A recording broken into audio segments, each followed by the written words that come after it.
And welcome to the Everyday Board Game Podcast with your hosts, Daniel. And Daniel.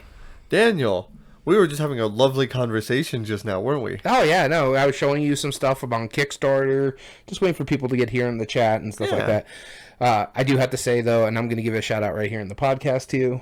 The Board Game Creations calendar, like the one that you see behind me, is actually doing their 2023 calendar on Kickstarter. Go give it a look. In fact, I was telling you, I'm going to get the calendar. I already backed it, but I already plan on buying one of the prints where I can frame it and put it up. And it's for Smirk and Dagger Spill. That thing is just gorgeous. Yeah, it really is really cool. And not a sponsor. We just happened to be looking at it. Looks pretty cool. And I was looking online, and we were also talking about how the Spiel des Jahres nominee should be coming up pretty soon, which I know we're going to be talking about it when it does come up. It comes up in about late May, probably early June, huh? Yeah. I remember last year it was May 17th was the day that they announced the nominees. And so, yeah, I don't know if it's going to be May 17th again. Well, this is going to air right before, if it sticks to like the 17th, that time frame. This will air next week, which will be the 13th. That's right. So last week we did a top 8 debate. That was a pretty fun one, but it was a little off the wall. And I liked it because it wasn't off the wall, but it was difficult for me to do because so many of the games I didn't care much for. It was variable player power, I believe, and that was an idea that you came up with. Well, of course, to rebuttal, I came up with just an absolutely difficult thing for you. Insane. Oh, yeah. God. See, it was easy for me, and I just thought it was an interesting discussion topic. And I forgot to put these in order, but I'll just deal with that's fine. I don't have mine in order either, so we'll probably just talk about why. But yeah, so this week, our topic, we decided to go straight into it. We wanted to talk about games that you might own multiple copies of, like why you would do it, or if you even do it. Now, you don't... We only found one example, like last week. We were looking through your collection. We found a couple. On a technicality, right? Yeah, on a technicality. The only issue for me is because I got limited space. You have like a giant room that you can store your games plus part of your garage. Right. For me, this is all you see. Maybe I'll get another shelf over here, and maybe I can get into that closet over there, but I don't really have a lot of room over here just because we don't live in a big house. We have this is a small bedroom compared to most houses. This isn't much of a bedroom. This is what you would do for a nursery. Yeah. It's like you take basically a bathroom, right? Take out the sink, the toilet, and the bathtub. Yeah, master bath. This is about the size of a carpet down. And then cut off the corner for the door. Like, that's the part that's stressing me out. It is not even an actual rectangle. It is a pentagon, an irregular pentagon. And that just cuts into the space even more. Yeah. I mean, I would almost rather have it be like an angle cut inward. Well, it's kind of angled, so it's flat right here, and then it angles. No, I mean like 90-degree angles, right? Like a whole chunk of it, like as if there was... Well, you think this is bad. I took the smaller room just because it'd be perfect for like soundproofing and making sure we don't get like a bad echo. Yeah. That one has a lot more weird angles than that's right next door over here. It's like your house was designed by Stanley Kubrick at this point, you know? No right angles in it. It's the strangest thing. I have a 3 switch for just the hall light only, so I can turn it off over there, I can turn it off over here, or I can turn it off by the master bedroom. Because, I mean, for one light. That is very convenient. I do like... I know, it's convenient, but it's like, it's for one light, and they're all maybe 2 feet or 2 or 3 feet away from each other. Yeah. It's quite weird. It really is. But, so, like, I can understand, so one of the light switches that controls it also controls our kitchen light. Mm-hmm. That makes sense because we're coming around the corner. We can turn on the kitchen light. And then there's a second light for it in the actual kitchen. So that makes sense. I thought you meant one of the hallway ones controls your kitchen. I was like, what? Yes, one of the hallway lights does control my kitchen. Like by your bedroom? Oh, no, but not by the bedroom, because there's this one that's by these 2 bedrooms. Sense, by when you're going into the living room. Yeah, that one makes sense. I thought you meant the one across the house. No. It's like, dude, you have a wire problem then at that point. No, but so it makes sense, but yeah. All of these switches had their own lights. And so this random train of thought where we got off track was basically, I don't have a lot of room to have multiple copies of the same game. Right. So I get, and I appreciate you for making this list, because this was something that has been on my mind for a while, and I realized it very much, like, because recently we went to a comic convention, and I had one of my games signed. Specifically, I got Star Trek Panic, and yes, I'm bragging about this, signed by William Shatner. He shat all over it, like someone said. He shat all over. And I really like that game. And it's one that I plan on playing. It wasn't in pristine condition. I don't think it should have been, honestly, when he was signing it. It was loved, and I really enjoy that game.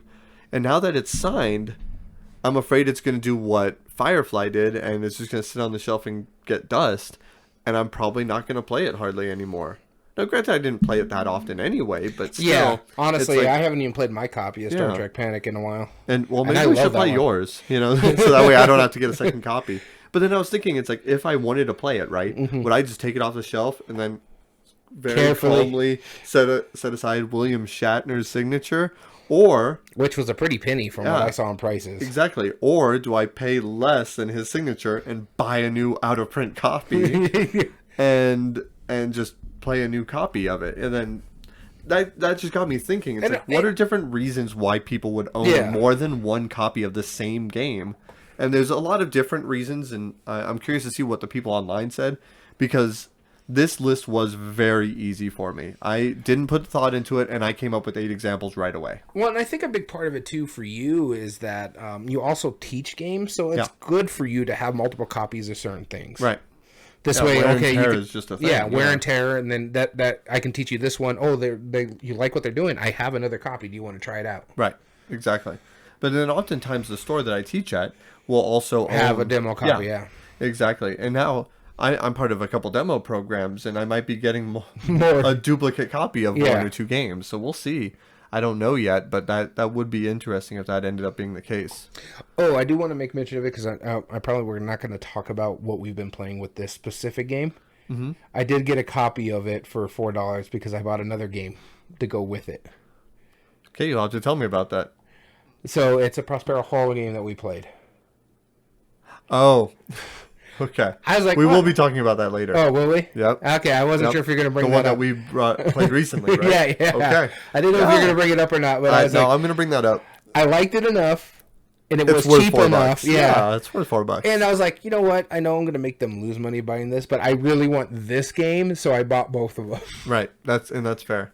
So are you allowed to talk about the new game that you did buy, or the game? Yeah, I haven't played it yet, so it hasn't come in, but I bought the Warriors. Oh, okay. I finally did get me a copy of it. I've been wanting one for a while, so. Right. And then when we're talking about what we're playing, we'll talk about the other one. We'll talk about the other one, because, I plan on bringing that up.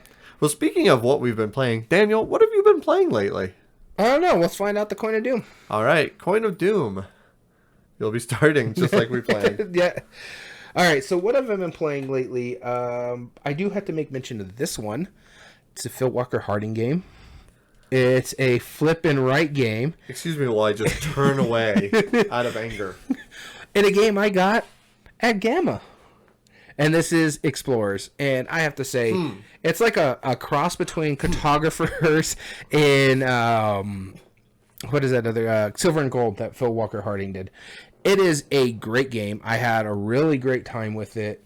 It's up there. Oh, okay. Oh, yeah. And it's so good. It's actually one of the longer flip and rights that he's done, but it's so good.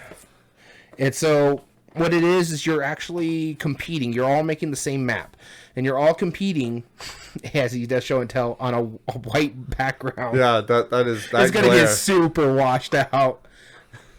So you're all building the same map. What happens is one person flips over a map tile, and they can choose which side they're going to go. So if they go water or desert, they choose which side they go. They draw 3 marks off of what they've already drawn, but in that territory. And if they draw... so the other players can decide...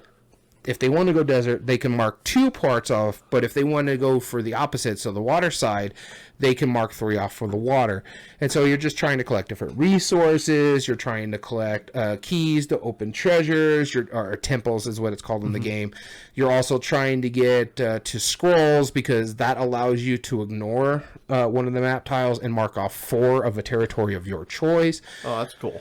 It's so good. It played really well. I had a really great time playing this game. And I have to show it to you. I'm figuring maybe game night tomorrow if we got some time to kill before the other guys show up. I need to play that sooner than later at this point. It is really good. I think you'll dig it. And honestly, if I remember, MSRP is like $30, if that. 30, 35. It's really not expensive. It's really good for its price point. But speaking of Phil Walker Harding, I am very intrigued by the games that he's coming up with. What is it, Joey Games? Yeah, Joey Games. And so he's got his wife. Let's include her because that's worth noting. I think she did the graphic design, from what I understand correctly. Yeah. They are making a series of games that'll come out later this year. That they're all Australian topics. Teaching about like the history and not just history, but like just stuff that different things that are in the culture. To teach about Australia. And they are using like fully renewable resources. Like that's a big thing. They're very centric. Yeah.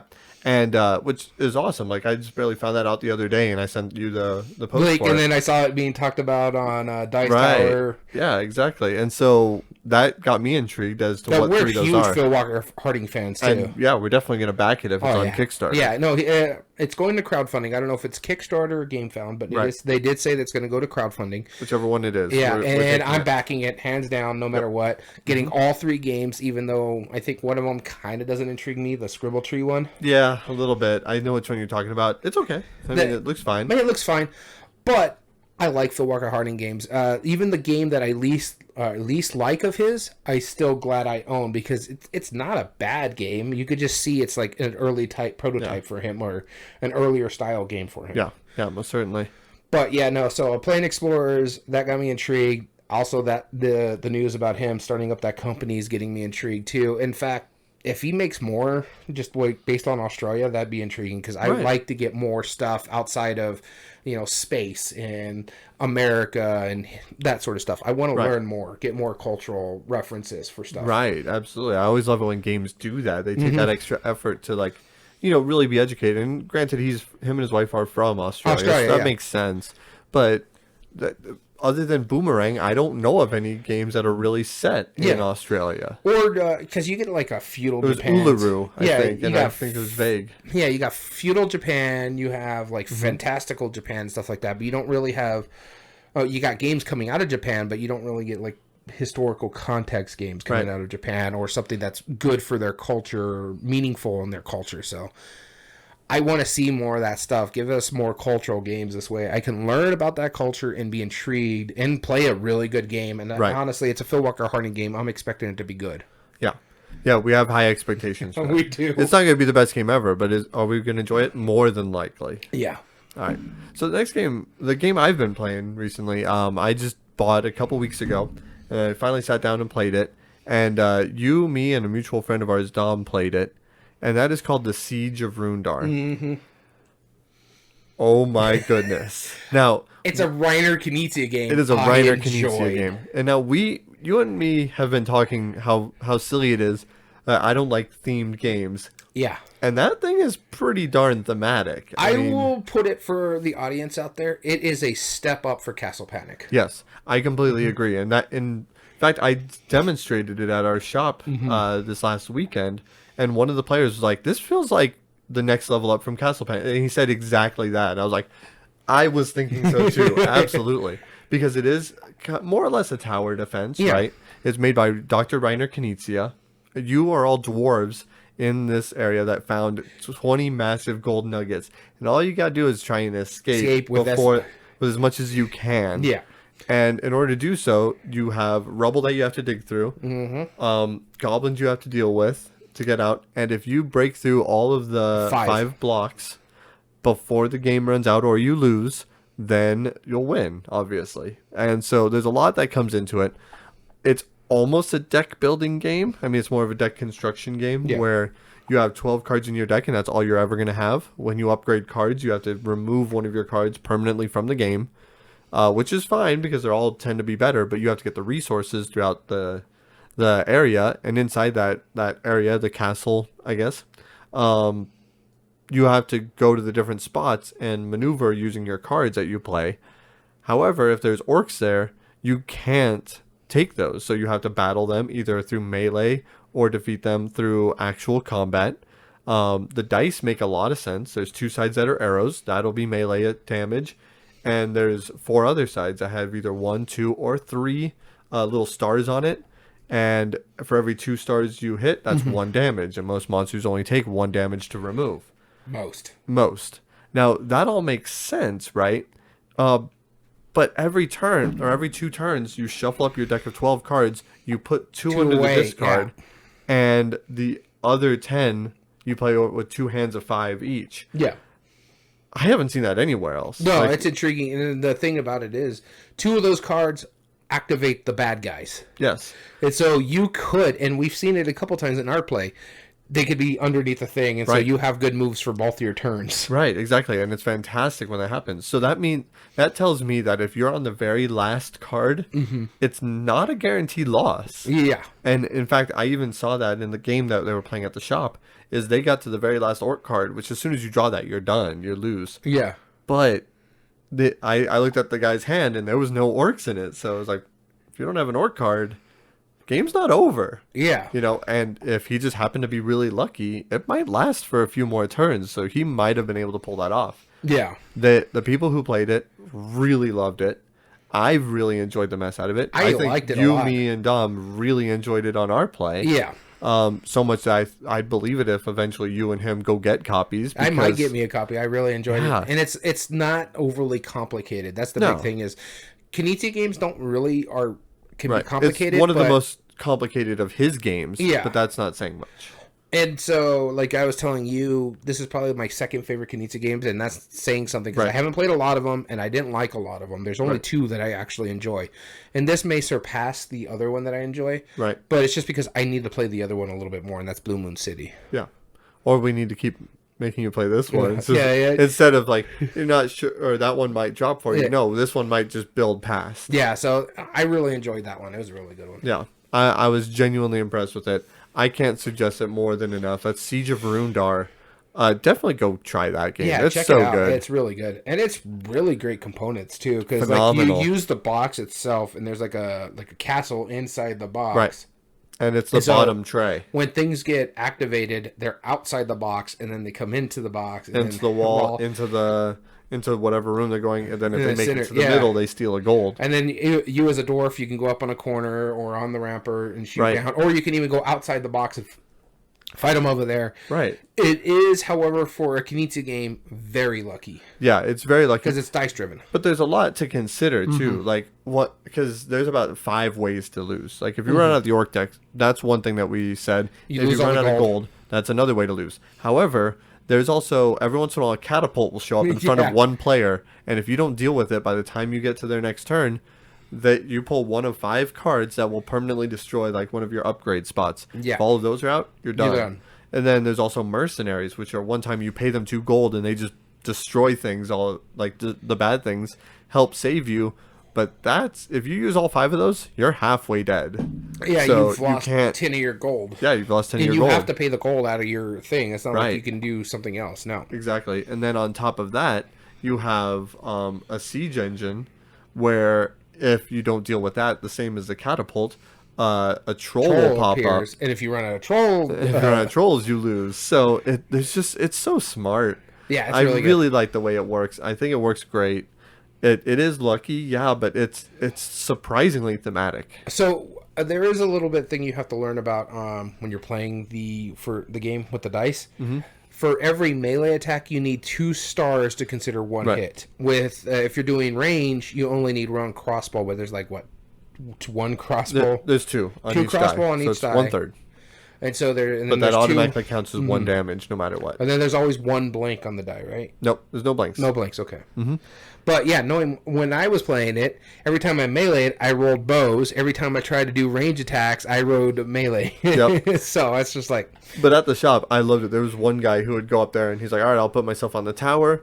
And he was like, I'll roll 5 dice. Rolls like 4 bows and he just like shoves over all of the pieces and they all go falling off the wall. Like he's like, all right, take care of those.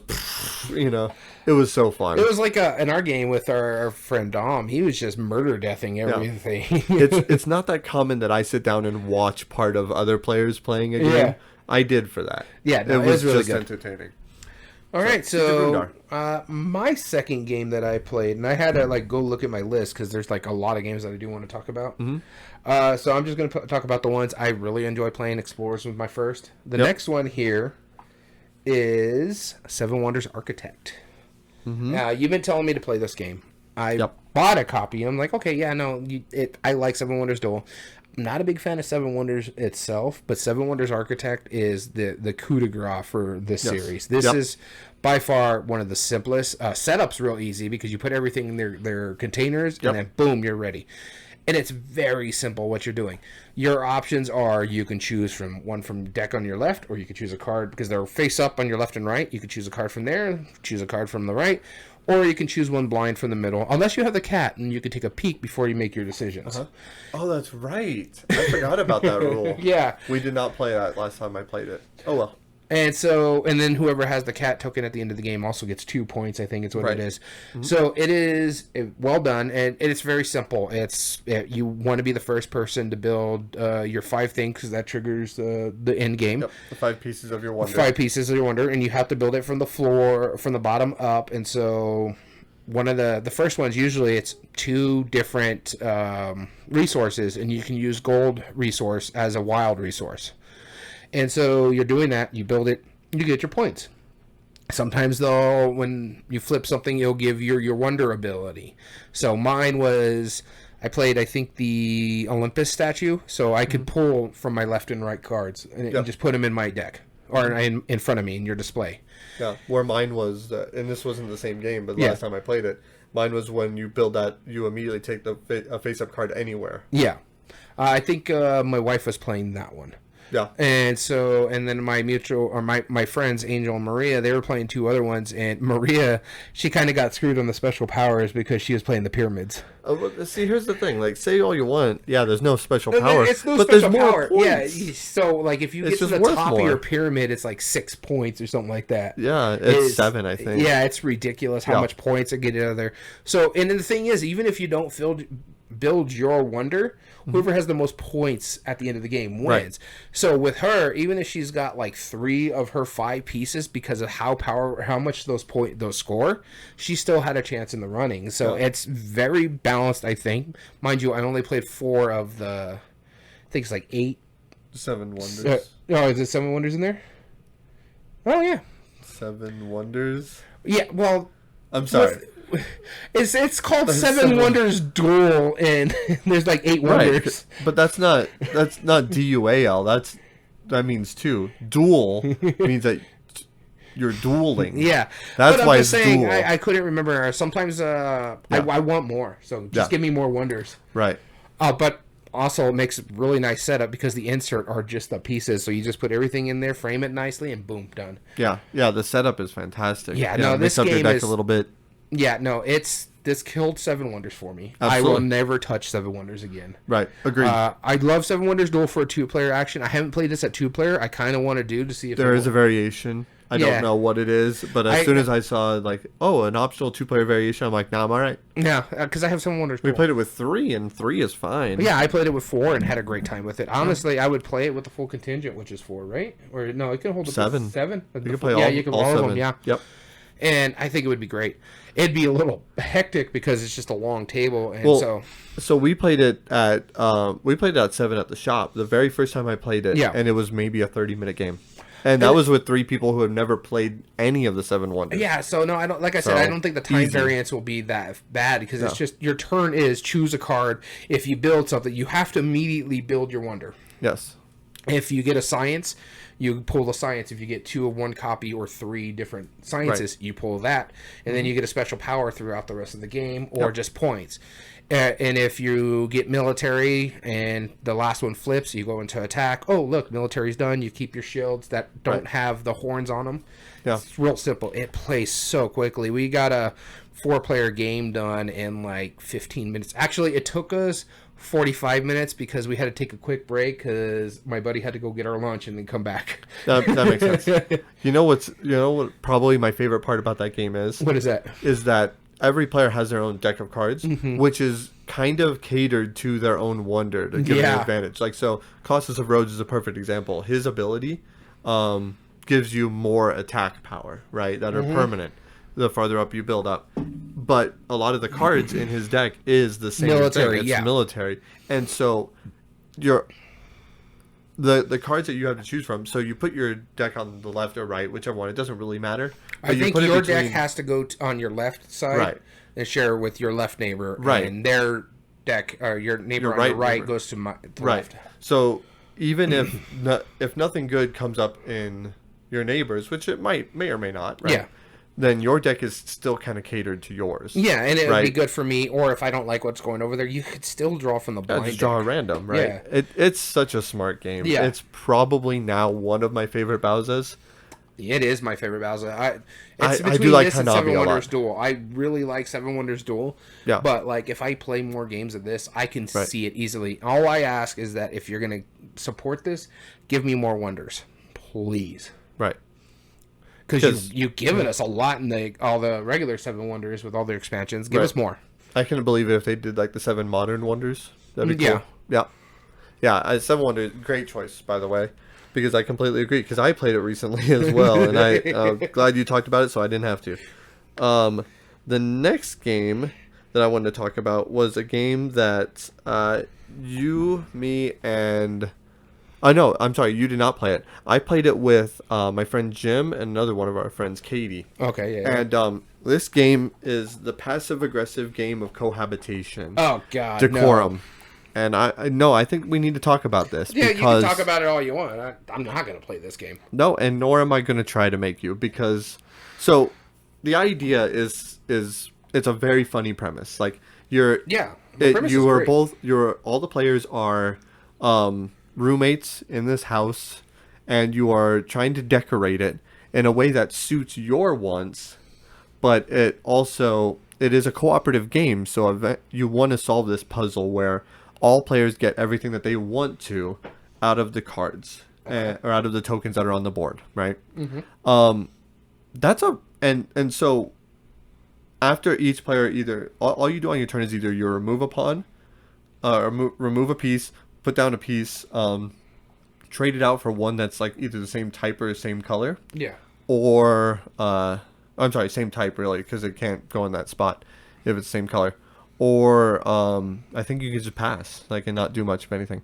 And after every player does that, you can kind of respond going, can't say I like your choice there, you know? Like, and that's funny. That's a really funny premise, and I like it. And I went into it going, okay, I get the humor.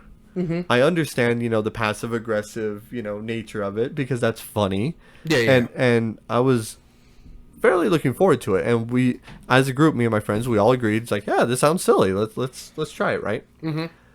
And it fell so flat. We ended up hating every minute of it. Right near the end of the game, we played it for probably an hour and 15 minutes. Just one scenario. Okay. At the end of it, we were like near the last round, and we were all thinking, it's like, is this even possible given what we have? Like, I mean, we think it is, but we don't know for sure if it's even possible. Mm-hmm. And like after every few rounds or so, you have this chance where you pass somebody one of your want cards, and it's basically like a heart to heart, basically. Yeah. You say, or in that group, it's a group meeting, right? Mm-hmm. That's what they say it. But you basically explain to them, it's like, look, this would be the equivalent of saying, I just want everything in this room to be blue. That's really all I want. Okay. That's all you have to do. And then so that's the heart-to-heart thing. And then it goes back to, then it adds that memory aspect to it. And then so you're trying to figure out, like, all right, I know what you have. I know what you have, like at least one of the few cards. I know how I can kind of make it work, but you still don't know all the information, and I think that's the part that's getting to it. I know co-ops aren't supposed to be the easiest thing in the world. Yeah, right? Yeah. But this was the very first scenario, and we spent more than an hour trying to figure out if it was even possible, which you barely can get it possible.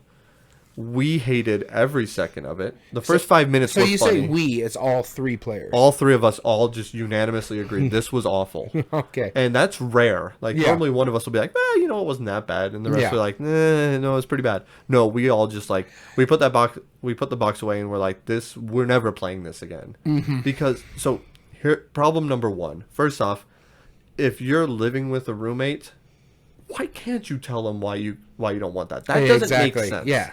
So, but fine. Thematic apart, you're trying to get the mechanism. I get it. You're just trying to be passive aggressive about it. It's like, no, can't say I like it. You know, fine. I get it. I like the theme. I understand that. Second problem I have, if you play it with 2 players or 3 or 4, there's a different setup for each one of those player counts.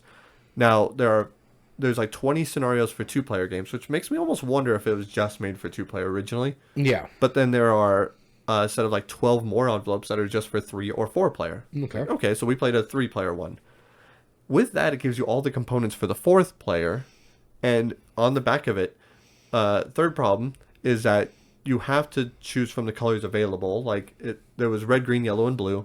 And nobody could pick red, even though one of our players is almost always red. And that's because that would definitely be the 4th player. Like, the game has to set you up in a certain positioning. Like, if you're playing 2 players, it has to be blue and yellow. If you're playing 3 players, it has to have green. It, has to have those. Next problem is that the 4th player's stuff, it says explicitly on the backs of the cards, oh, blue player will get this card. Green player will get this card. Yellow player will get that.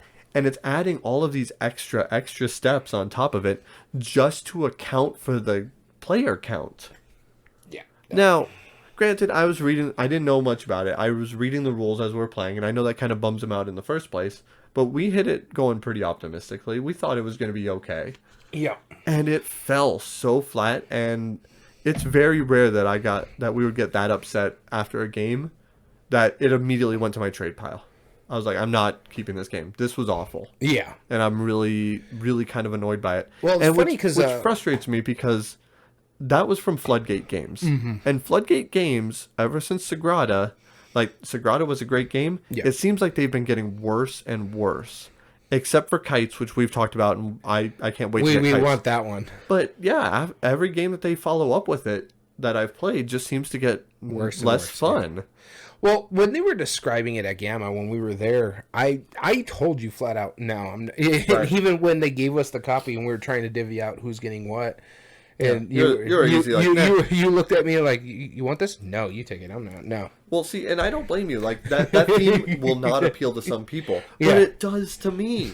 That was the best part about it, was that chuckle of a theme. Yeah, that was the only thing it had going for it. Like, the art was okay. The pieces were fine, I guess. You know, some of the pieces were a little chintzy, but it was fine.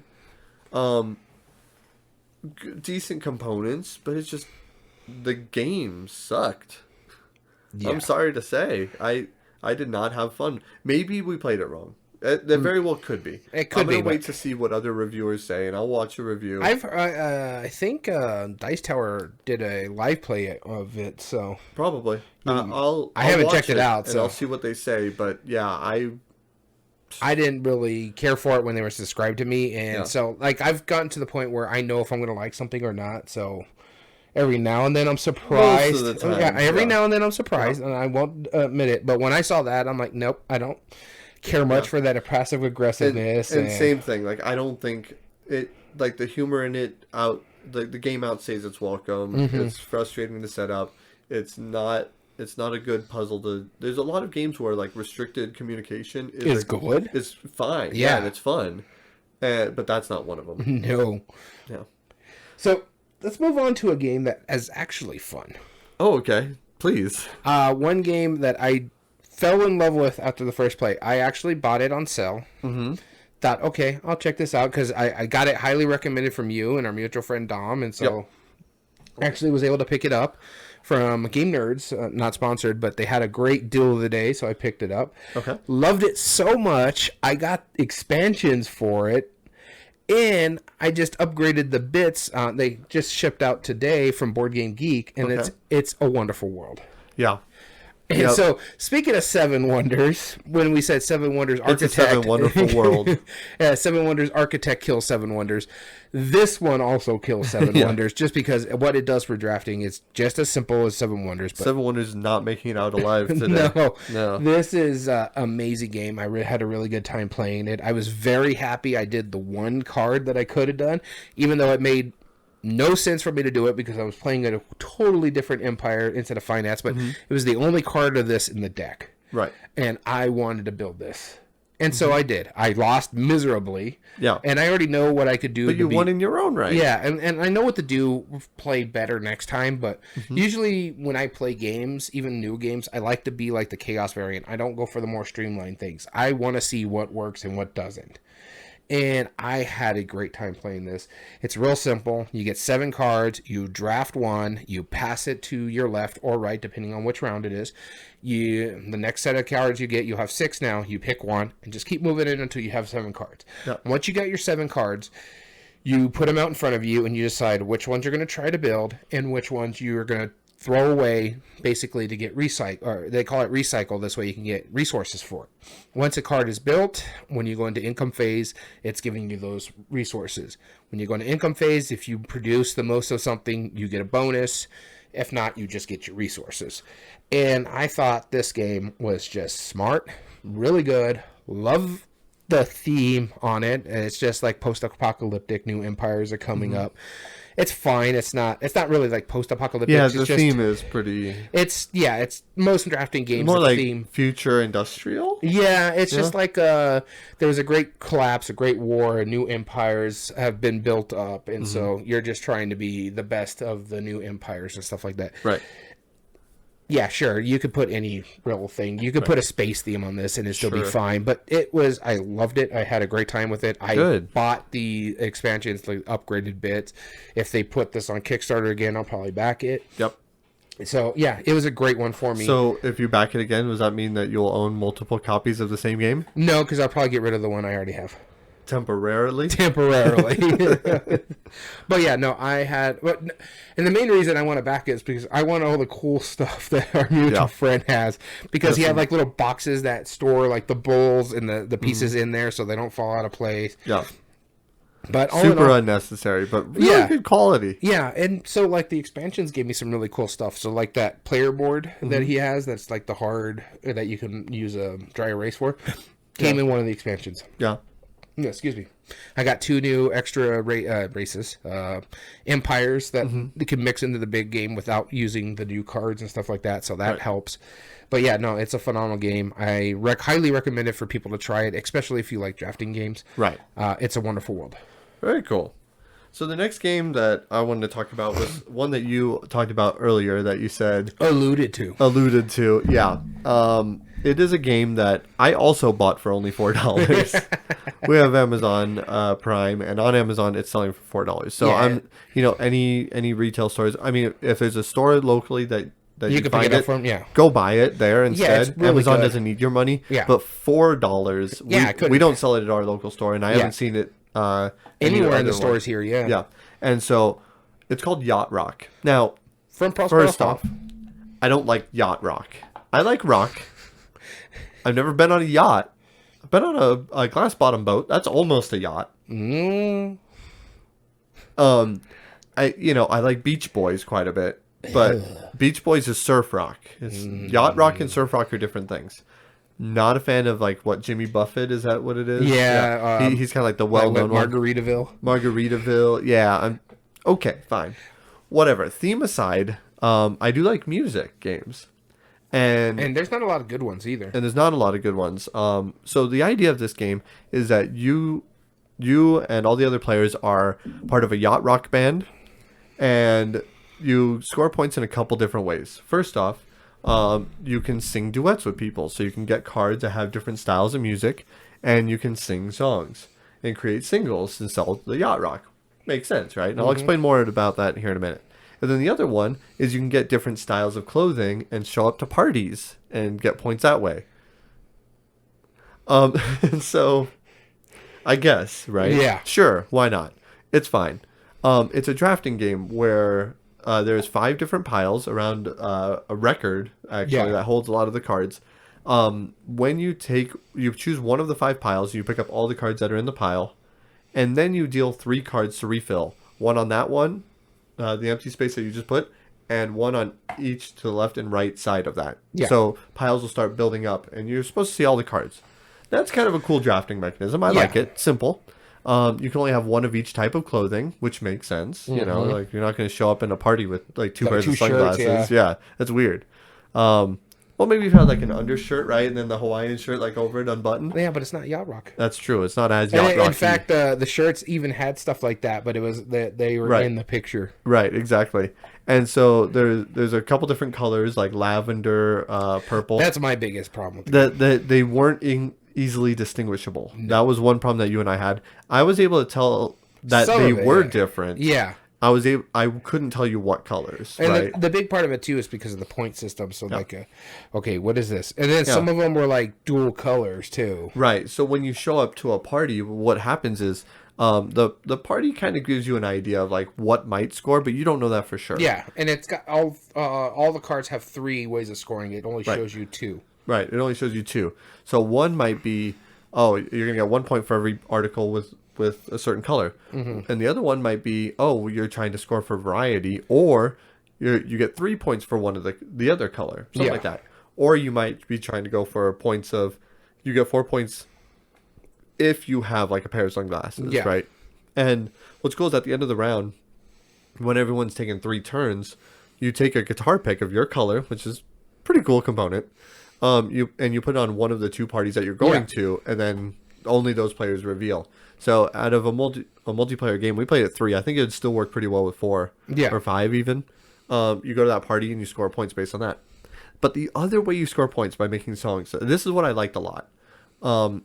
Because not only are you drafting clothes, and you forgot to mention, like, if you want to change out your shirt, you can. You just sell off the other shirt that you already have. That's right. And there's gold clothes. There's gold clothes that are worth more points because they don't ever fall within a party. So that's cool.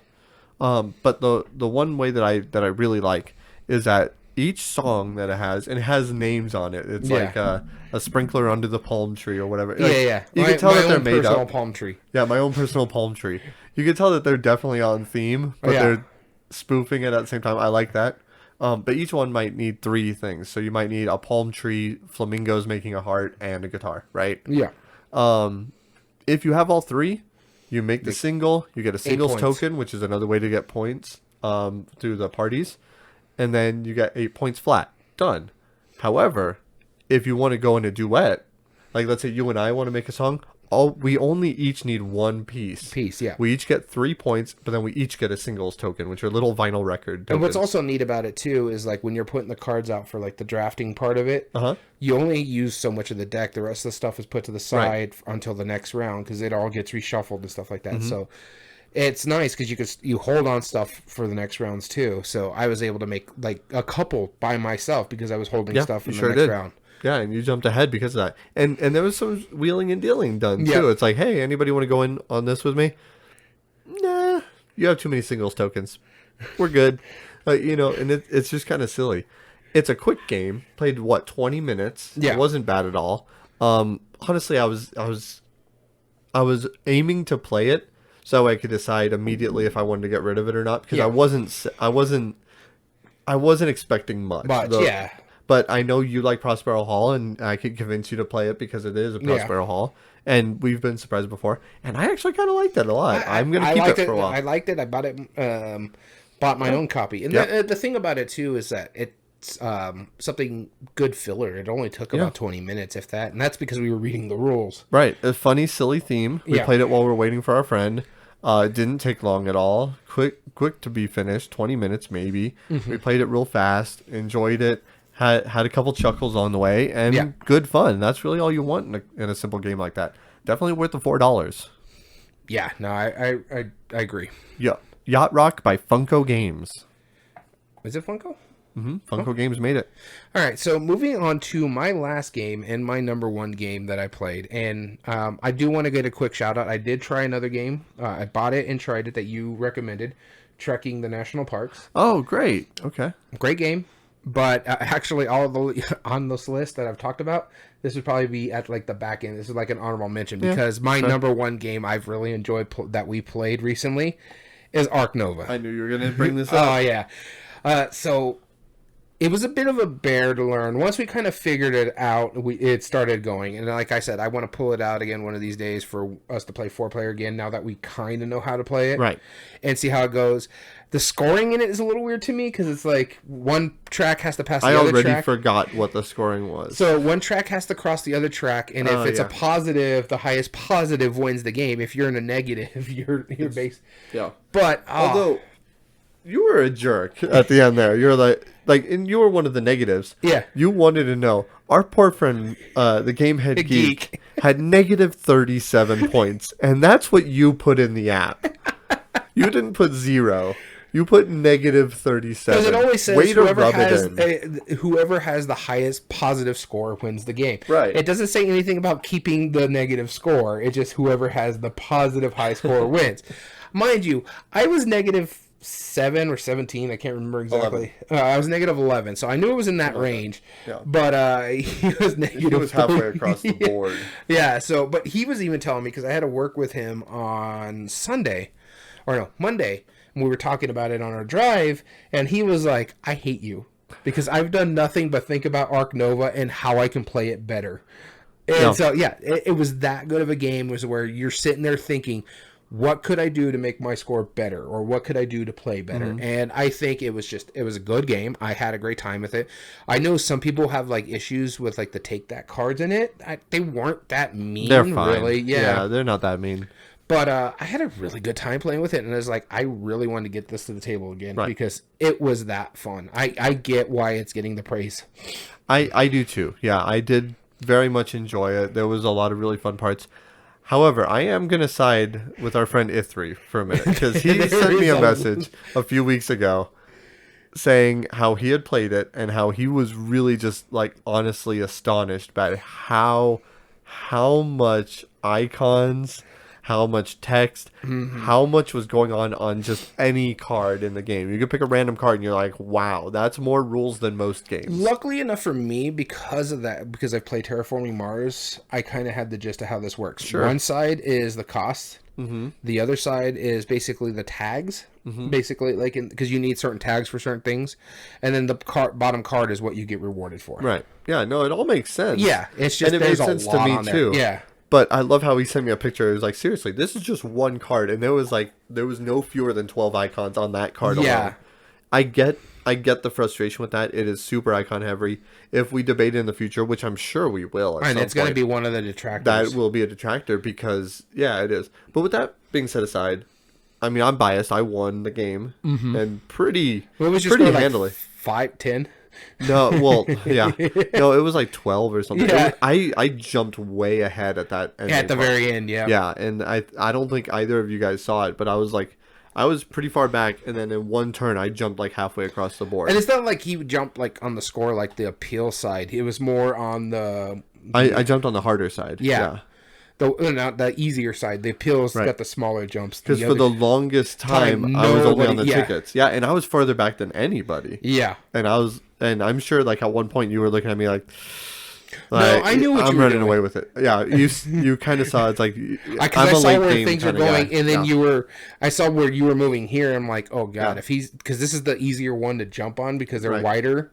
If he doesn't need to get his appeal, like although our friend Dom that we talk about all the time, he likes to play the New Orleans strategy. We thought he was going to trigger it because he was going so far in the appeals track, and then he started moving his other one. But while he was still climbing the appeals track, and it was very close with him. I think he was second place. He was definitely second in the place. Positives. Yeah, sure. he was the only other player in the positive of a 4-player game. Yeah, and that's saying something. No, I did like it. The only other gripe that I have with it is that, which I'm glad that we played like friendly, because there was a lot of cards where it's like, oh, well, if somebody builds something in Australia, I'll get 3 points. Or no, mine was a bird. Yeah. And we're not the kind of players that's like, hey, they built a bird. All right, cool. Can you get me 3 points? Yeah, sure, thanks. Yeah. Or 3 coins, whatever. We're going to play friendly because we want to win fair. Yeah. But that was the only interaction through other players. There was it was multiplayer solitaire other than that one little part. And then the little mean cards. Yeah, and then but even then that was hardly ever interaction. Yeah, well, no, because some of them like the hypnotize, like where I can take an action of someone ahead of me and force their card to go down to the. I really like the selection of the action and the further it goes selection is really cool. Yeah, so I had a really good time with that game. So my number one was Ark Nova. I had a great time with this game. Very cool. All right, my last one that I want to talk about isn't actually a game; it's an expansion to a game that I played. It is the newest Dominion. I played Dominion Allies. I know what you say, what you will, whatever. But we played it. We played a 3-player game of it. Me and my friend Jim and Katie. Katie had never played it before that time. Ever Dominion. Oh, shut up. She enjoyed it. Jim and I are both big fans of it, and this new expansion adds enough little variables that it made it really intriguing. So we just picked 10 random kingdom cards. Okay. And 3 of them were rotating decks, which is kind of different. So in the original Dominion, you have 10 different stacks that you go off of. And these rotating stacks, what they are, they kind of tell a little story. So like we had one that was like the Wizards and one that was the Odyssey. Mm-hmm. So the Wizards, for example, you start off as like an apprentice, then you become a sorcerer, then you become a spellmaster, then a lich or something like that. Yeah. The Odyssey one, it started with an old map, then it went to Voyage, then it went to Discovery, then it went to Treasure or something to that effect. Uh-huh. And what happens is when you play the first deck or the first card in that deck, it rotates it to the next one. So instead of having just 10 of the same cards in a pile, you actually have like 4, then 4, then 4, then 4. And so you rotate it. And there was some cards. Normally you only take like one action. You can buy one card and then that's it, right? But a lot of the appeal of the game is that a lot of cards give you extra actions. They'll let you draw more cards. They'll let you Sorry about that.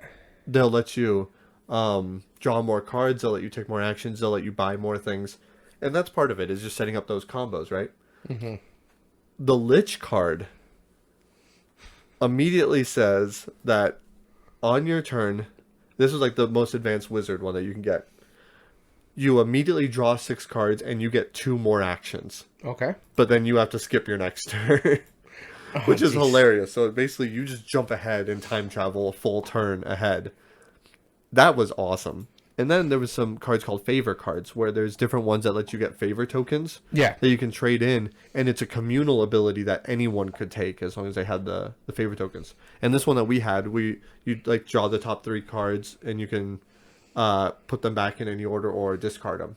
So you can kind of cycle through your deck a bit, which is fine. That's perfect for what it needs to do. Mm-hmm. And then that combined with the other cards where you're drawing certain cards and all that stuff. Oh my goodness. It ended up being a really fun time. Katie ended up liking it a lot, considering that was the very first time she had ever played Dominion. Jim, he was like, oh yeah, this expansion is up there. And considering Dominion has 14 expansions, and some of them are not nearly as good as others, this really was good. And they've said this before in like reviews and stuff I've listened to, and I completely agree. This is Dominion seemed like it was already petering out and they were going to end it, because like, how much more can you do? This is a great, refreshing, like, oh wow, no, there's still a lot to explore with deck building. There's a lot that you don't have to break rules and introduce super complicated things, but you can add in a couple little tweaks right here and it seems like a brand new game. Okay. I like it a lot. I thought it did a really neat thing with those. You like changes. It a lot, of course. You already like Dominion a lot. But I've played some of the expansions where I was like, okay, it's fine, right? And I'm just a completionist, so I got all of it. But this newest expansion was really genuinely neat. I can't really say anything. I'm a completionist. Look at my X-Men over here. Right? Exactly. No, exactly. I hear you. So that's the last game I wanted to talk about was Dominion Allies expansion, the brand newest one. All right, so now we're going to go straight back into our topics. We're going to talk about our discussion topic that I came up with. Once again, I apologize that it was difficult for you, but I am curious to hear, that active struggle that you gave to this, and the fact that you were persistent. You're probably going to have some really interesting insight, and I mean that genuinely. I am curious to see. There's no interesting insight on this. I'll tell you that. Well, then we'll skip you then and go straight into mine.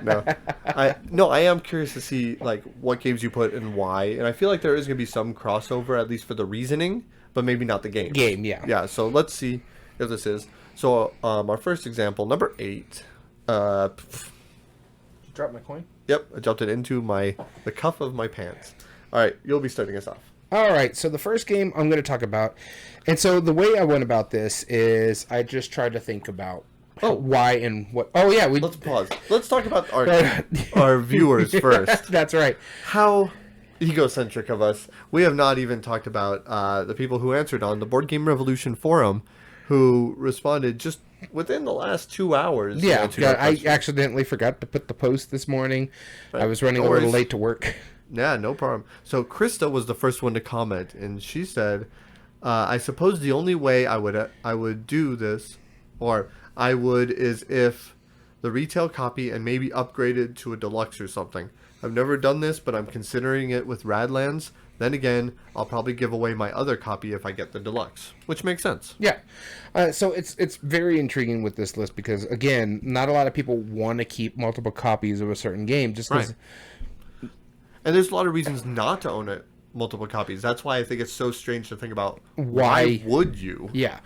And so moving on to Duncan here, he says he has 2 copies of Pitch Car. This way he has more weird and wonderful tracks. Right. And I can actually see something like that. Right. If I thought of Pitch Car, I probably would have put this on the list. But because you just get more tracks, you can build better things. You'll have more. My only issue is if you have 2 copies of Pitch Car, you couldn't use like some of your cars because they're the same color unless you mark them up. Right. Thomas, actually the admin of this group, was kind enough to respond. He says, "I have first, second editions of a few for one reason or another. Like both versions still valid to me or whatever."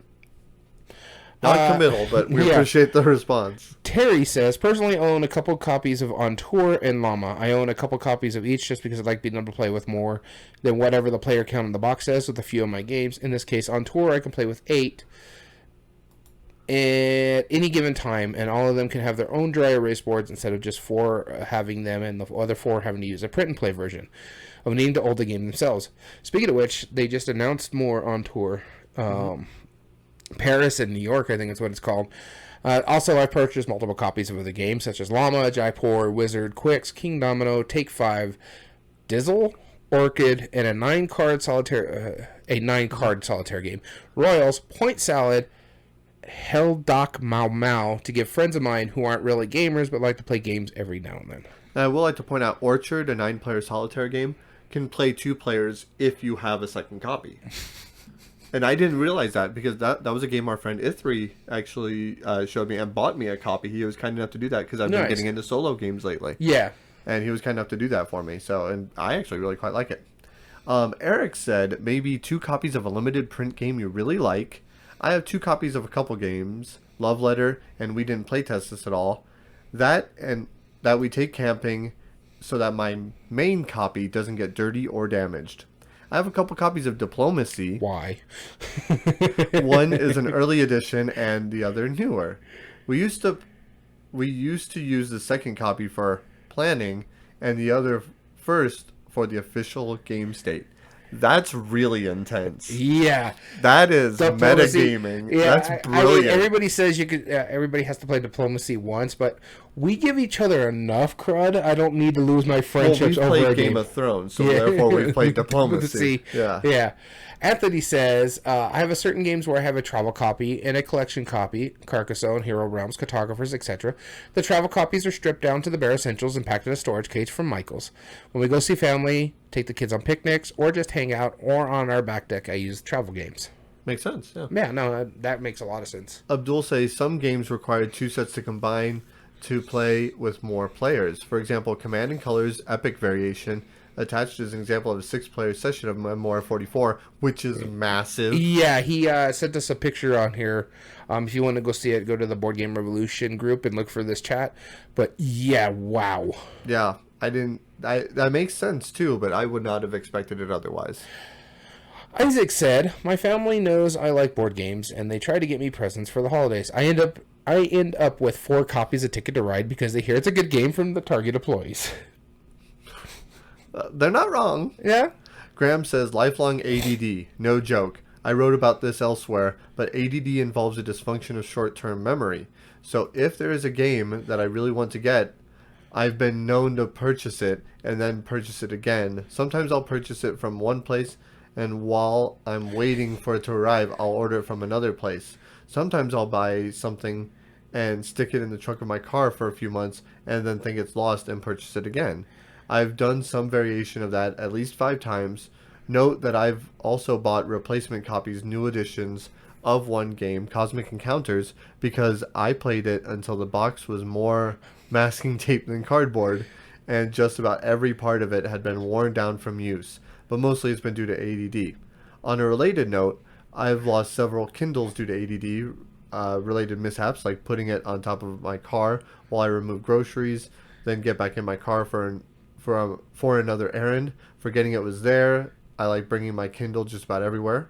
I've found melted ice cream on top of my fridge. I found sneakers once in my freezer. I can't tell you how many times I've lost my glasses or cell phone because I was affectionately called what I affectionately call a brain fart.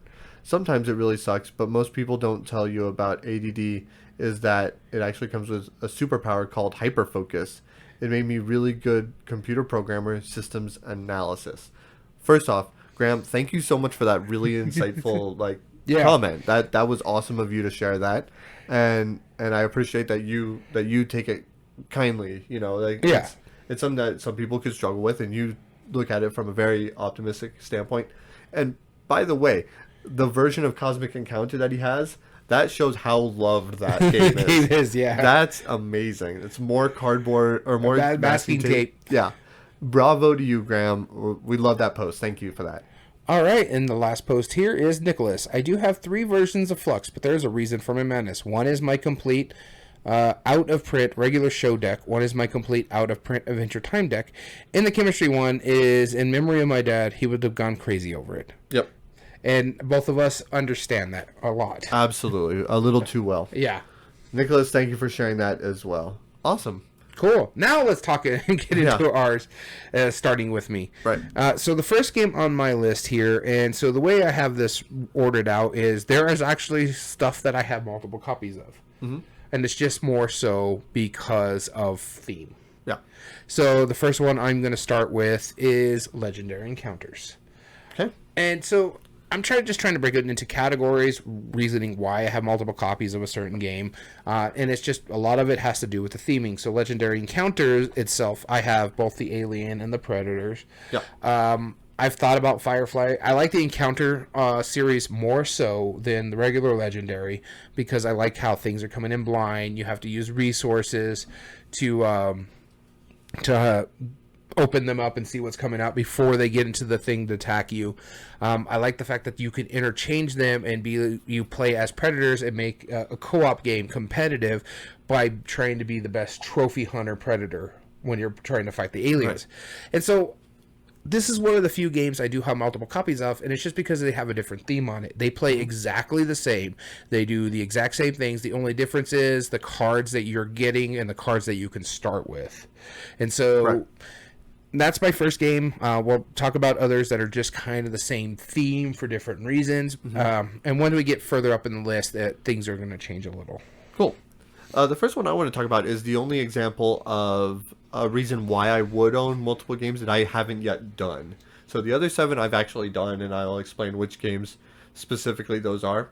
But the first one is if I own a prototype of a game.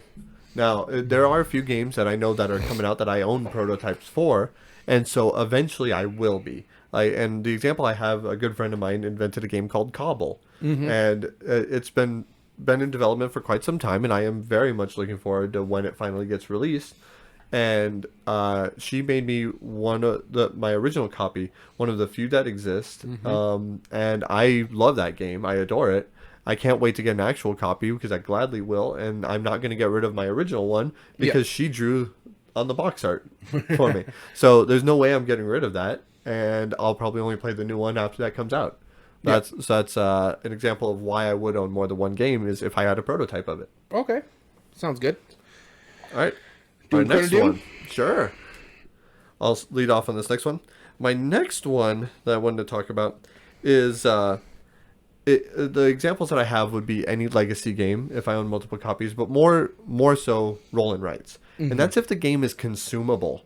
If it's a game that I know I like, most companies are really good about, if it's a roll and write, you'll have plenty of sheets of paper. to use from. Legacy games are a little less known for that. They're not normally replayable afterwards, but I might want to play that storyline again and try it in different ways. I haven't done that with the Legacy yet, but that is something I would consider. Yeah. But Roll and Rights, I've definitely owned multiple copies of those, and that, like, Quicks is the perfect example of it. I find that at thrift stores every once in a while. It's like, I could use another pad, you know? I'm going to buy another base set just so that way I have all the extra components for when we keep using it and using it and using it. It's not consumed, and I can keep replaying it. Yeah, no, I tried not to do roll and rights myself. Mind you, yeah, sorry guys if you hear my dog. He's not happy. He's locked up right now.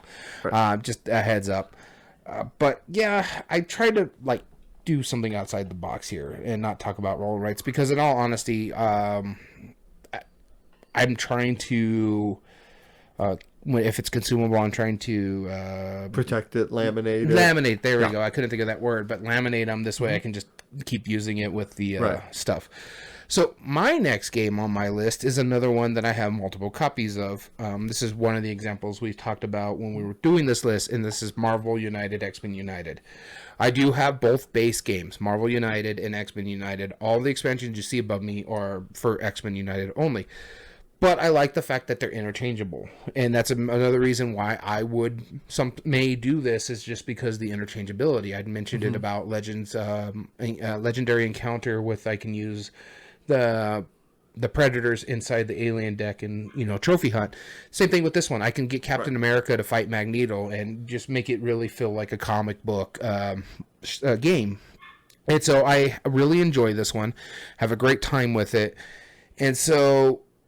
This one, to me, was one of the only ones I could really think of at first because it's so interchangeable. I could have Captain America go up against the freaking Sentinels in this game, which are massive minis.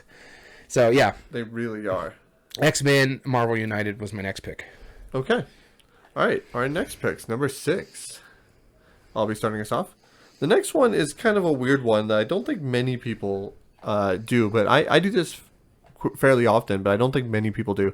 I'm always thrifting and looking around for good deals and stuff, and there is oftentimes I'll see a really good deal on a board game that we all generally like, And what I normally do is, because I know you or a few of my other friends might want it, is I'll just buy the game, offer it to you guys at the same price I buy it for.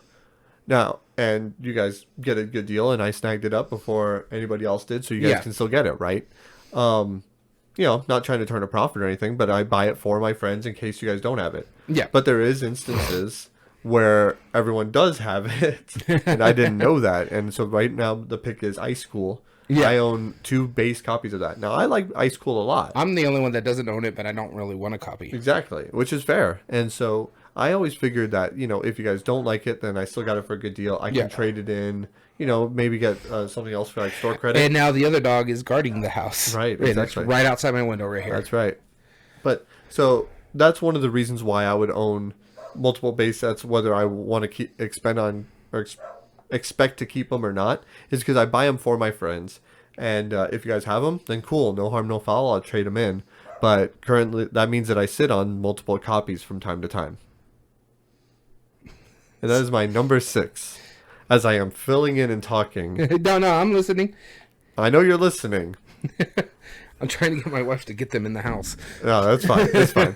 They're adding a laugh track to our commentary. Is all that is. All right, moving on to our next one. Moving on. Number 6. Your number 6. My number 6. Okay, so my next one actually is another one that I have multiple copies of for interchangeability, and this is Ascension. I have 3 or 4 base copies of this game, as well as some expansions. Right. And it's just because the interchangeability. Like, I can play with this one and or my Dreamscape one, going with my Dawn of Champions. And I don't want to mix too much of it because it just then you're not getting really the cards built of it. But the fact that you could put 2 base sets together and have really cool combos that work with each other really well, I think is really neat. And this is one of the another ones that I kind of thought of just because, again, the interchangeability. I can mix them together and have a great time with it. So this one was Ascension. Cool. All right, number 5. you'll be leading us off. All right. Moving into my number 5, and this is where it gets a little more different, I guess you could say, from like how like the first 3 was all about interchangeability. These ones, 2 of them kind of go well together, but the next one I'm going to talk about here is Boomerang. I want multiple copies of this game because there's 3 versions of this game. You have Boomerang USA, which I do own a copy of. You have Boomerang Australia, which we played on Board Game Arena, but neither one of us have a copy of it. We really want to. And Boomerang Europe. And the thing is that they play similar, but also quite different. So, like, the difference between the 2 games that we have played is the catch and throw cards. Yep. Whereas the throw and the catch, the catch has to be higher than the throw. So that's the same with both games. Mm-hmm. But you score the difference of those games in Australia, if I remember correctly. Yeah, so no, in Australia you always score the difference, regardless of which one is bigger. Okay, yeah, you score the difference between the 2. In the United States one, the USA version, you need the catch to be higher. You score the throw card if the catch is higher. Yeah, and so I like that, and I want to see what they do with the Europe. I like the combos that go with them. They're different. So like the animals that you're seeing in Australia, or Australian animals, kangaroos, koalas, whereas the one in the USA is like eagles, and you got souvenirs, but you also have one card that's just a Sasquatch. Which people really either like that or really hate it. I'm on the like part. I think that's hilarious. I find it funny. It's like, but I also let people know, like, if I know the fact, I'm not gonna, not let other people know about the fact. Right. No, it's like, hey, we're gonna let you in on the joke, so when you see it, you can laugh. But really, though, like, it's not. There's only one possible, because it's not. It's only been spotted. No one. No one's taking a real picture. Yeah. So because you need a pair to score like your animals, and the Sasquatch is only one. But I like that stuff. I like the little jokes. I like the great thing about this game. So I do want multiple copies of this game because of the differences. But they're pretty much the same game, and they just score slightly different, or they have like small little changes. That's right. Cool. Yeah, good pick. My number 5 is similar to that. This is one of those examples where it's like it's not technically the same game, but I will own sequels to games. The example that I picked was Micro Macro. I like Micro Macro a lot. I think it's a really fun game. And so when they announced the sequel to it, it plays the exact same thing, just different scenarios. I'm in. I'm gonna buy that. It's technically the same title. It's just a different sequel to it. And so same to like the Boomerang as your example. Yeah, if there's those variations, those alternate versions, absolutely, I'm gonna get it. Yep. And that's why I own Micro Macro and its sequel, Full House. So wait, Tanners are in it? No, that's One Eyed Ultimate Werewolf. All right, now on to our number 4. Now that's a reference for the people who are in. Yeah. On to our number 4. You'll lead us off. All right, moving into my number 4 is one game I don't have multiple copies of, but I will soon. Okay. And I call it the Panic System. I love Star Trek Panic. I think it's the only Panic one I have now. I used to have Munchkin Panic. But with us going to Gamma and seeing the new upgraded Castle Panic, mind you, I did see the Kickstarter, that I'm going to get the retail version of this one. The art is amazing. I think it's a phenomenal game to begin with. I just didn't need multiple copies because I have Star Trek Panic and I prefer that one. Yeah. But no, I have to support our friends at Fireside Games. Absolutely. Plus, the art is just so good. It looks good. It looks really good. The components look good. So yeah, game looks good. So the Panic System is one that I'm gonna have multiple copies of just because I like the system for one, and two, this way I have one that's out of print and one that's in print. Yep. Yeah. Because Star Trek Panic is not coming back anytime soon. Yeah. Absolutely. No, I completely agree. My number 4 it is. Yes. Is almost the exact same thing. Deluxeification of a game. If I find out that there's an anniversary edition of a game, I'm in. And depending on the game, if it's one I love. Perfect example. So I'm going to tell a very quick story with my original Ticket to Ride. I used to own the original USA map with about 4 or 5 expansions. I like the expansions. And then I sold the base game to save up money to buy the deluxe version when it came out, which was like $100-something at the time. And so I bought it. At the time was a lot for us to spend on a board game. Now we don't even blink an eye at it sometimes. Oh, I still blink an eye at more than 100, absolutely. I blink quicker. Really? Yes. Because I've seen some of the Kickstarters. Yeah, they're not nearly as many as you, sir. No, but no, I'm not talking about that. So I bought the deluxe copy. The price of the Kickstarter. Yeah, that's true. Those are way higher up there. So I got the deluxe version. Yeah. And then I didn't realize that at the time, the trains were bigger than the normal map. So I didn't have any way to play my expansion maps. So I had thought about getting another copy of it. I ended up getting Ticket to Ride Europe after selling the maps, after waiting for so long. I'm like, I don't play these enough. Yeah. And so that was a whole miscommunication. But another example, which is why I actually have more than one copy of, is Bonanza. I bought Bonanza many years ago. Speaking of which, fell in love with it. The shop still have it? Nope. Nah. They're done. Yep. Yeah, we got it. I fell in love with the game. I bought it used. We've worn out the cards. We've played every bit of it. Such a good game. And I saw that the 25th anniversary just came out this year. So I ended up picking up a copy of the game because I did quite like it. And now I own 2 games because that original one was so nostalgic because of how much I enjoyed it. Bonanza is still one of the few games that might unseat Carcassonne as my favorite game. Because every time I play it, I love it more and more and more. It's not just the fact that you love it more and more. It's just that everybody at the table when they're playing it are like giggling like there's no tomorrow. Yeah, it's so fun. Like you can't not have fun playing that game. Maybe if you're like not understanding it, sure. But like if you're getting into it and you're seeing the same strategies that you have, that everyone else is seeing, then it starts getting ridiculous. The offers start. It's like, well, if you like, I'll give you this chili bean for you not to give him that bean. You know, yeah. You know, questionable. It's like, oh yeah, well, if you give me that coffee bean, I'll give you $20 real. Like, you know, it's like, why would you do this? It causes the most memorable moments in a card game, and I just thought, you know, if there's one game I should own an anniversary edition of, it's games that I love. So Ticket to Ride, the 10th anniversary, and Bonanza the 25th. I own both of those. Nice. Okay. Yeah, I was trying to see if you still had 25th anniversary because I was going to try to go tomorrow and buy it, but I guess not. I'll check again, but I don't believe we do. All right, I'll go look online. Okay. But the next game... Well, wait. Moving on to the next game. Yes, moving on to our number 3. I'll start us off. Second editions. That's really it. Yeah. Well, I was talking about Dominion earlier. Mm-hmm. I own all the Dominions, including the first and second editions of the base and of the Intrigue, I think. But yeah, I mean, they came out with a second edition. It had some slightly different cards. You could buy different cards for it. There's different versions. That is purely for completionism. That would be one reason. I do like to collect things. Yep. But out of a game that I love that much, and a game that we've abused by shuffling it so much, I not only own multiple sets of the base set, they also sold separately the base cards alone, like the duchies, provinces, and all the cards that get used in every game. You can buy a separate pack that has upgraded art for that alone. So technically, out of the base set cards, I own more than 3 sets of those. And that's just so I can include into one of my sets and just go, okay, well, I can pull this off the shelf, let's play around, and I don't have to completely unbox my base set for it. Okay. That's my reasoning. Dominion is my example number 3.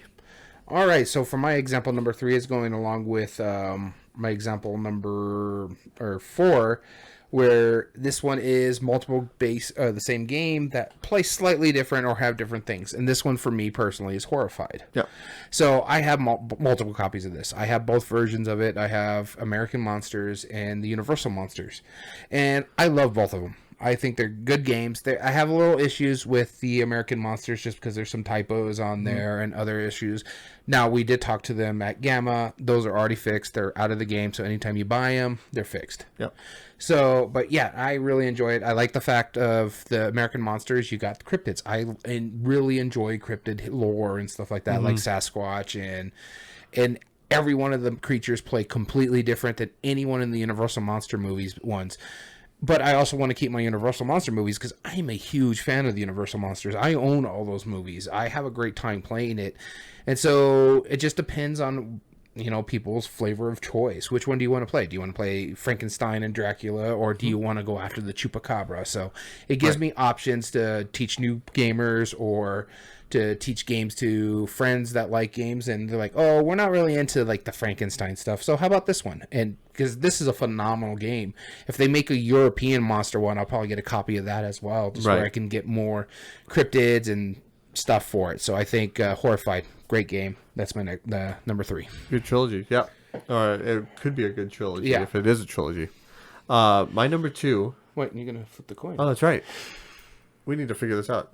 My number 2 is quite simply, if I had the game by accident, and one of the other viewers and commenters actually brought up this exact same point. I own multiple copies of Monopoly because they were all gifted to me, and there's other examples of those games where it's like, hey, I bought you a game, and it's like, great, and I took it, and it's like, I already own this, right, and it was gifted to me. I'm not going to give it away, Yeah. It was a gift. I might sell my original copy, but I'm definitely not going to get rid of the original one. Yeah. So if 2 of them get gifted to me by different people, well, then I'm sitting on 2 copies, aren't I? And that's perfectly fair. And that has happened from time to time, is that, I'll have somebody who cares about me and is doing a really great thing. And I'm always appreciative when that happens. But then I happen to have another copy. I'm like, okay. What am I going to do with this? What am I going to do with this? I don't know what to do. Because it's not a game that I traditionally play even one copy or sometimes, So that's my number 2, is when I'm gifted a game that I already own. All right, so moving on to my number 2, and this for me is it can go for this game that I'm also picking, but it can also go for other party games.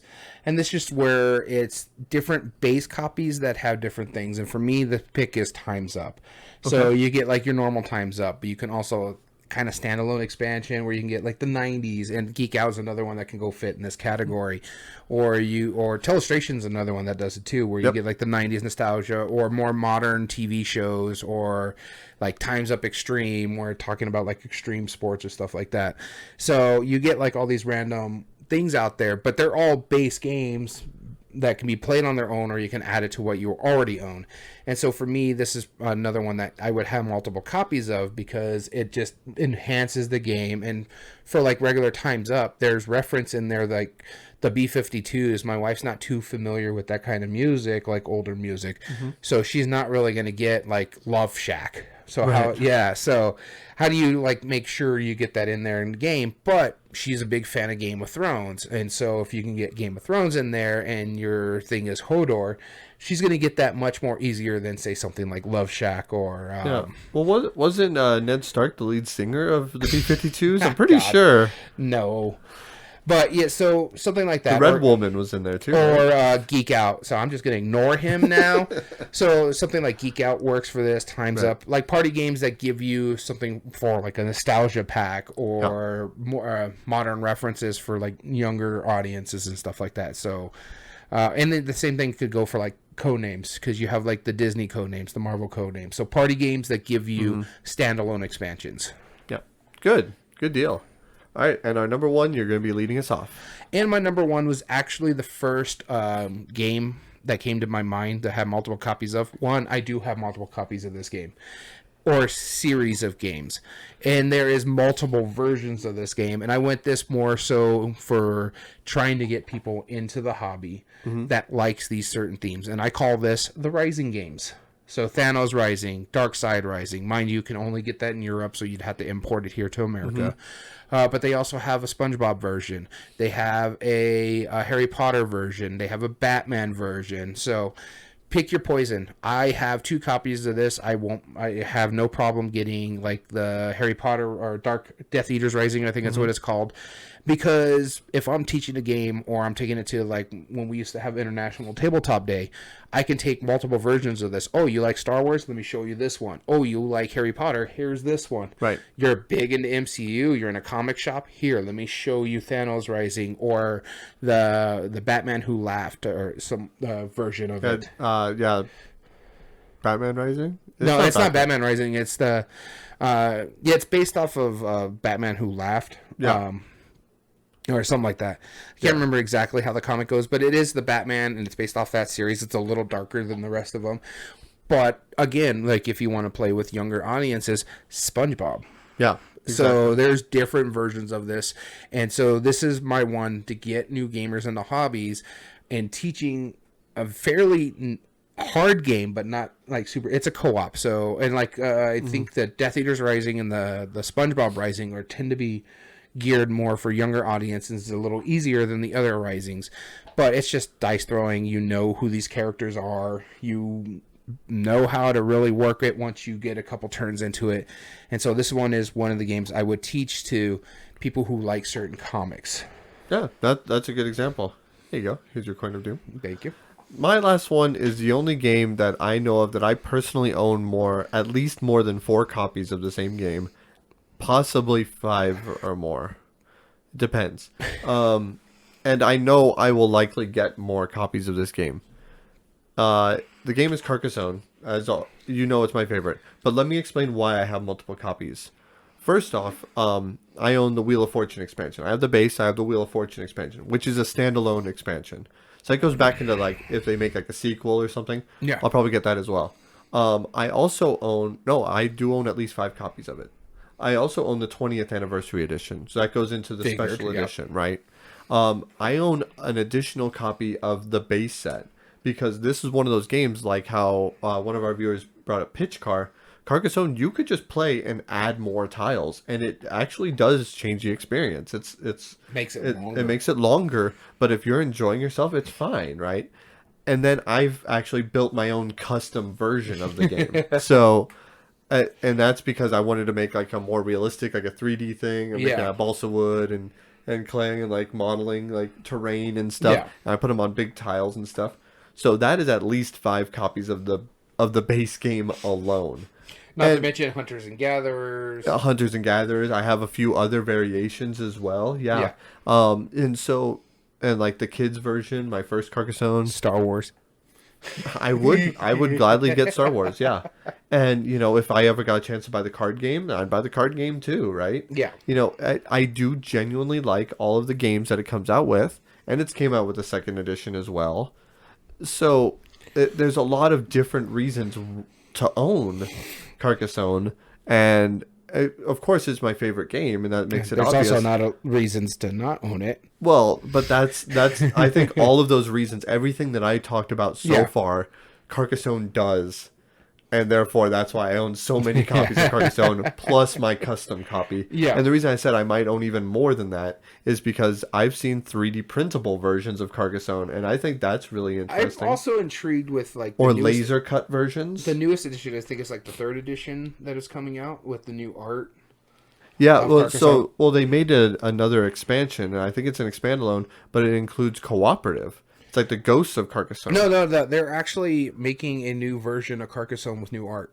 Oh, are you talking the 20th anniversary? No, after the 20th anniversary. Really? Yeah. Well, then, you know what? So I may actually pick it up. I'll just never play it with you. That's fine. I don't blame you. Or you can, get good. It's not getting good. You just play like a jerk and only picked on me that entire game. You were an easy target. And I didn't pick on you exclusively. You just left yourself open more than any other player. So I guess that, you were an easy target. No, I didn't. If you didn't, then I wouldn't have been able to break onto your points so easily. You could have gotten on Dom. He was on the other side of the board, but you kept messing with my castles. I still won. I didn't need to. I still won. But that's my number one because I own already like 5 copies of the base game. And I think it's a great idea. I own the dice version of the game. It's ridiculous. It's no accounting for taste. That's all it is. Well, the dice version is a very different game, but very different game. It's kind of a press your luck. It's not all that good, but it's in a tin meeple, so that's cool. I mean, I would agree with Carcassonne, not all that good, but who's Mr. Fancy Pants over here? All right. But so those are our 8 reasons why you would own more than one game. the pitch car one is a good example. I didn't even realize I didn't even that. think about that. Like I said, if I had thought about it, or if I had owned it, because I was also looking at my shelf over here. Right. It wasn't until that I saw that brought up that I was like, oh yeah, Carcassonne. Like I bought another set just because you wanted to make the game longer, more tiles. Yeah, It's already a long game, especially. It's not a long game. It's not even long. It's like 45 minutes at most. It's a long game. If you're playing the app, it's like a 20-minute Honestly, game. it's a long game because I feel like it's the end of the world until this game's over. Oh, you poor soul. But so hopefully that was insightful. I just want to say that if you do own more than one copy of the same game, assuming you can afford it and you have the space for it, I don't see anything wrong with it. No, it's nothing. I think it's fine. If you're a collector, then you know what? Go for it. That makes sense. Yeah. But if you're hurting for space, then you don't need multiple copies. You don't need multiple copies. You don't want multiple copies. You don't have to have multiple copies. Yeah. If you get a second edition because it's prettier than the first edition, go ahead and sell the first edition. It's fine. Yeah. We're not here to judge. Yeah, exactly. Except for his taste in Carcassonne. Yeah, we're not here to judge you. He's here to judge me. There's a very big difference. But, all right, so we want to thank you so much for tuning in. If you ever want to join us on one of our live episodes, you certainly can. Tune in to twitch.tv/everydayboardgames, and you can join in on live chat. And please, by all means, subscribe and follow. I guess it's following on Twitch, so that way you can get notified when we have our live one and join in on the discussion. As well as you can find all video re-uploads on YouTube at Everyday Board Games 2020. And if you like what we do, there are 3 things you can do to help us grow on that platform. Subscribe if you're not. Like the video and comment down below and tell us your thoughts on the subject. In this case, are there games that you would own multiple versions of? As well as all audio versions can be found on most podcast platforms under Everyday Board Games Podcast. This includes Spotify, Google, Amazon Music, and Podbean. If you ever want to reach out to us directly and say hello, give us ideas for future episodes, or maybe even enter in on future contests, write down this email, everydayboardgames2020@gmail.com. And you can also get in contact with us on our official Twitter account at EBG Podcast. So we want to thank you so much for tuning in. As always, I've been your host, Daniel. And I've been your host, Daniel. And we want to thank you for listening to Everyday Board Games. And remember, every day is a good day for board gaming, and I will destroy you.